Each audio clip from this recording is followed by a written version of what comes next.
Hello. రే శివ, ఎక్కడున్నావు? రోడ్లో.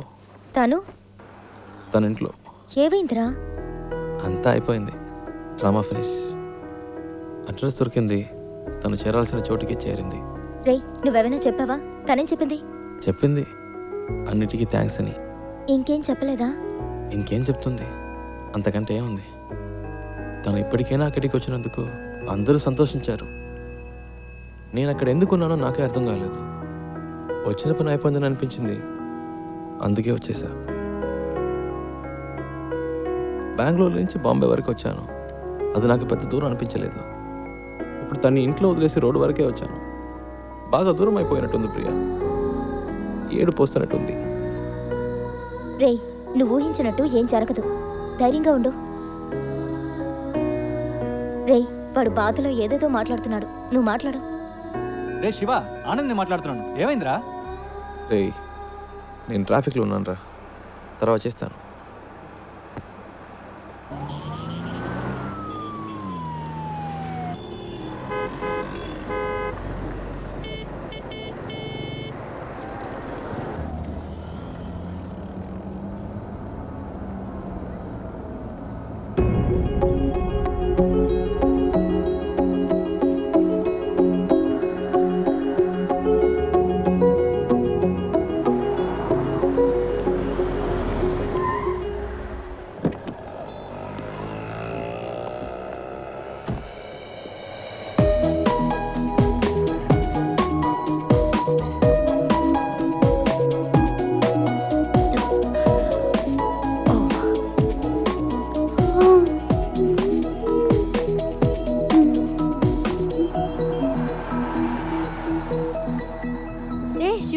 నువ్వు ఇంకా వెళ్ళలేదా?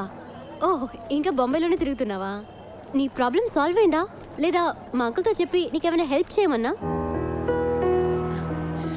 పర్చేస్ మొత్తం అందరూ పైనే ఉన్నారు.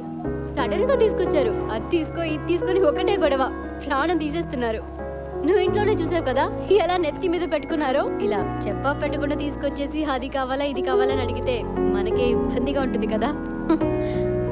అందుకే కిందకు వచ్చేసాను. Nice car, you know. చిన్న జర్క్ కూడా లేదు. రియల్లీ. కొనేటప్పుడేమో 100 1000 చెప్తారు, అమ్మేటప్పుడు పావలాకి 10 పైసలకి అడుగుతారు. నీ గాజులు అమ్మితే ఇదే వచ్చింది అమ్మా. అది ఉంచుకోండి, అది మీకే.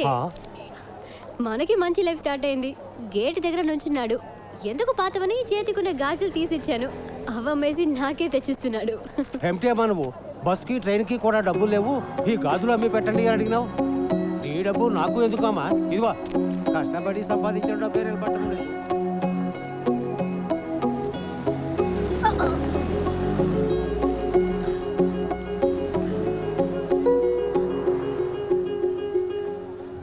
ఎప్పుడూ లేనిది ఏంటి ఇది కొత్తగా? సడన్ గా ప్రేమ పొంగొచ్చిందా? లేచిపోయిన దానికి పుట్టిందే కదా. గుండెల మీద తన్నేసిపోయింది వీళ్ళమ్మ. ఇంకా కళ్ళ ముందు మెదులుతోంది. ఇప్పుడిప్పుడే కోలుకుంటున్నాం. మాకెప్పటికీ మనశ్శాంతి అనేది ఉండదా? మన కుటుంబ గౌరవాన్ని సంతోషాన్ని పాడు చేయడానికే దాపరించింది. ఎక్కడికి పోతాయి ఆ బుద్ధులు? వాళ్ళ అమ్మేమో మనల్ని కాదనుకుని ఇంట్లోంచి వెళ్ళిపోయింది. ఇదేమో వాళ్ళ నాన్న ఏర్పాటు చేసిన పెళ్లి కాదనుకుని వచ్చేసింది. మమ్మల్ని శోభ పెట్టడం వల్లే దీనికి పరిస్థితి వచ్చింది. చెప్పేది వినరా, గట్టిగా అరవకు. దానికి వినపడుతుందేమో. వినపడాలనే మాట్లాడుతున్నాను. మన కుటుంబంలో దానికి చోటు లేదు. దానికి ఏదైనా చేయాలనుకుంటే వేరుగా ఉంచి చెయ్యి. లేదు అదే ముఖ్యం అనుకుంటే మమ్మల్ని వదిలేయి. మేము బయటికి వెళ్ళిపోతాం. మీరే నిర్ణయించుకోండి.